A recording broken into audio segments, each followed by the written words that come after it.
2-3 जवान, एक ISO का जवान था, कह रहे थे मौलाना जब कैंप लगता था शुरू में बड़े तबलीगी कैंप होते थे तो कह लें दुआए कुमैल चल रही थी। दुआए कुमैल के बाद मौलाना जैसे मैं सो गया, बहुत रोया इमाम हुसैन के मसाइब पर। मैंने ख्वाब के आलम में देखा कि मेरा बदन गोया सरजमीन करबला पे पड़ा हुआ है और गोया मैं शुहदाए करबला में से हूँ। अब कहते हैं बदन पड़ा हुआ था लेकिन उठने की ताकत नहीं थी। आंखों से देख रहा था कि जालिम इमाम हुसैन पे तीर फेंक रहे थे।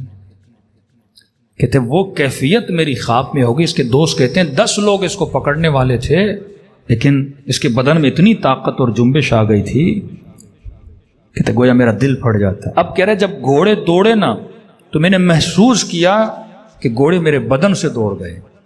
इवन उनकी टाँपें जब मेरे सीने पे पड़ी मैंने वो तकलीफ भी महसूस की। फिर मैं सोच रहा था कि जब ये इमाम हुसैन के बदन से दौड़ाए गए होंगे तो इमाम हुसैन पे क्या गुजरी होगी। तो उस लई ने कहा ना कि इब्ने साद, जब मैंने हुसैन के बदन पे घोड़े दौड़ाए, क्योंकि अरबों के यहाँ 2 घोड़े होते थे, एक जंग के लिए, एक लाशों को पामाल करने के लिए।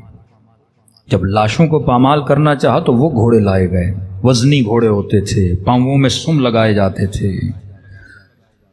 तो फख्र से कहने लगा इब्ने साद, जब मैंने घोड़े दौड़ाए तो मैंने कानों से हुसैन की पसलियों के टूटने की आवाजें सुनी।